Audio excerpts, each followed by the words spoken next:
Hey garden fans, it's been actually a pretty nice couple of days. We just finally got a rain, which we really needed, and the garden is not making me complain. So I thought I'd do a little education today. And since I'm a dietitian, this is where my skill set and my gardening skill set intersect, because we're going to talk about organic gardening and pesticide use today. I've done a huge amount of work with community nutrition, which means I go into places where people who don't have a lot of money, might be on Medicaid, might be attending a center to get extra food, might be attending a program to get free nutrition consultations. One of the biggest things I saw happen was that these people who were largely on food stamps were constantly asking me about organic produce, and they were in a panic that they were trying to buy organic produce but they largely couldn't afford to. In fact, now that I work private practice, I would say the people with the least amount of money were the most worried about whether their food was organic or not. I'm going to tell you what I told them, and that is organic is a marketing term. It does not have much bearing at all to the consumer. And I'm going to underline that, to the consumer, on how healthy your food will be. That is because organic farming also uses pesticides. They use compounds that are not good for you. And just like with conventionally grown produce, washing your produce is what you need to do to best take care of yourself. When you get lists like the Dirty Dozen and the Clean 15, the group that's putting that information out does not have any nuance to what they're saying. They just pull piecemeal what they see, and they don't look at the parts per million that might be contained. So they always list strawberries as the worst thing to eat, but they don't look at what is the upper intake limit for how much of a pesticide you can eat before it starts to harm your body. And the thing about food is that you can eat a lot of that food and it won't harm you. So the upper intake limit would mean that you would have to eat pounds and pounds and pounds of strawberries for weeks before you were hitting any sort of danger from pesticides, and that's if you didn't wash your produce at all.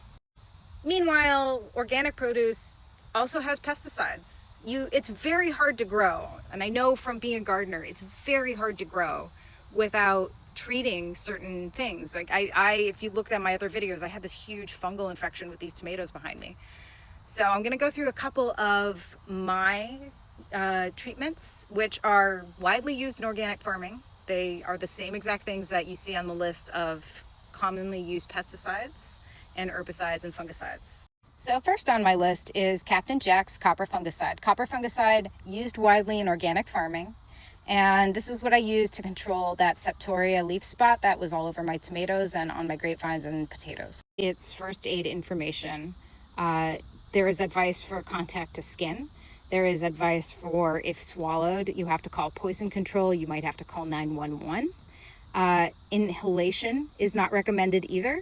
And it could get quite serious according to this, that they don't even want to take responsibility, so they just say call your doctor immediately. I'm not paid by Captain Jack's, by the way. I just like their products a lot. This is BT. It's actually bacteria. It's helpful for keeping cabbage worms off of my greens, because cabbage worms can destroy anything that's leafy in a day. They can strip it down to the stems. So this is a bacteria that only affects cabbage worms, and it doesn't hurt any other bugs. And it's wonderful. Again, first aid. And actually I used this today and I got a bit of it on my arm and I immediately broke out on a rash. So I had to go and soap up and wash that off. It's got a precaution statement for other animals. So if I had outdoor pets, they shouldn't get near it. It also has a warning about if it gets into the water system. Even though this is just a bacteria that affects caterpillars and nothing else, it ain't great. Everybody loves neem oil. I'm actually not a big fan. I haven't seen it done much of anything, but some people swear by it. Again, first aid, inhaled, in the eyes, skin or clothing. Hazardous to humans and domestic animals. This also kills bees, by the way. They have a bee hazard. Surprisingly, this is the least harmful, and what's lovely about Sluggo is it actually breaks down in the soil into iron, so it enriches your soil with iron. It's really good for killing some very selective mollusks. I had a pill bug and a slug problem. It took care of both of them. This stuff is mostly hazardous to the eyes. I've never gotten it in my eyes, thankfully. It does have an environmental hazard precautionary statement as well. I've had chipmunks eat it because my chipmunks are morons here. They seem to be alive and well, but it's again, this is not innocent. Even though this is just technically a bacteria that kills mollusks, not perfectly safe. Now, I also bought this stuff. This stuff is kind of awesome. I love it. It's got every essential oil. So rosemary oil, sesame oil, peppermint oil, thyme oil, cinnamon oil, garlic oil. This stuff just generally smells so strong that it makes insects and some pesky animals go away. I don't think it actually kills much of anything. Bugs just don't like the smell. You'd think all natural oils wouldn't do anything, but this stuff is also quite noxious and has its own first aid warnings. Finally, my diatomaceous earth. People swear by this stuff. It is great. I love it for ant control, especially. Except that when it rains, it's totally useless. It becomes mush. But when it's really dry, this stuff is great for keeping certain bugs out of your garden. Use a respirator and goggles. Now, I'm stupid. I don't do that when I use this, and I have inhaled this a few times, and I felt like I had horrible bronchitis. It's not good to inhale this. It actually can cut up your lungs. So it's food grade. You can eat this stuff, but if you breathe it, that's a big problem. Now, at the beginning of this, I said that a lot of pesticides are not really a problem for the consumer.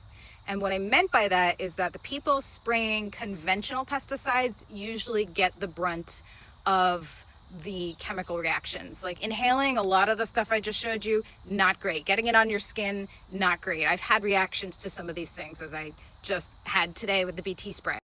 The worst part about conventional pesticides is the farm workers are affected in that they're the ones getting cancer. They're the ones getting skin reactions. They're the ones who are getting sick from it. That is not great. And if you want to support our farm workers, technically maybe some of these organic products are better, but not really, because again, I use these and I've gotten horrible reactions to them. So my advice to you is just that organic is not better. And if you can't afford it, please don't break the bank. Just wash your produce. That's all you have to do. The rest of this stuff is all chemicals. Organic is paying money to the government to get a label so that people want to buy your stuff. It is literally a marketing term, and it's not really respecting our earth that much more. So buy what you can. I'd rather you eat the vegetable and be healthy from eating the vegetable or the fruit than worry about what was on it before. Because I can guarantee you, whether it's organic or not, you don't want to eat it. You want to wash your produce, you'll be okay.